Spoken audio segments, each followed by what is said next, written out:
We have the privilege of being in this universe for a few decades, and during that time it is an enormous privilege to be able to understand something about the universe in which we live, why we're here, why we were ever born, where we come from. And I think that is such a wonderful thing to be able to do, that I am hostile, I can get angry about competing accounts which seem to me to not encourage that kind of questioning, but instead to say, this is how it is, it's all written in the Holy Book, it was written 2,000 years ago, and that's the end of it. I think that deprives people. I think that is such a belittling, a demeaning view of the universe, and I think it's tragic that children are brought up with that when they could be brought up in a more open-minded way. So that's one reason for the anger. The other reason it is that I do think that faith, unsupported by evidence, is a lethal weapon. Well, it doesn't have to be, of course it doesn't have to be, but it can be. It's a weapon because possibly unscrupulous people can get hold of often young men and use them as weapons, use them as human bombs.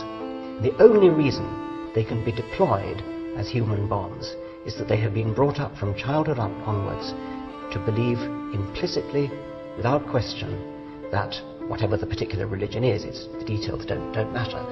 The point is that they do believe that it is the will of God that they should detonate themselves and blow up a busload of people or blow up a skyscraper in New York. I don't think that any kind of reasoned argument would do that to people. And so I believe that religion, religious faith, is an enormously powerful psychological weapon. It isn't always used for the bad, of course, but the fact that it can be used for the bad makes me want to cut it off at the roots, and at very least to stop the inculcation into children of the idea that there is something virtuous in faith. I'm very concerned with the way children coming into the world innocent and knowing nothing are taken over by the religion of whatever culture they happen to be born into. It doesn't happen to everybody, but it's very common. And so you see children being labelled. This is a Catholic child, this is a Protestant child. I would much rather say this is a child.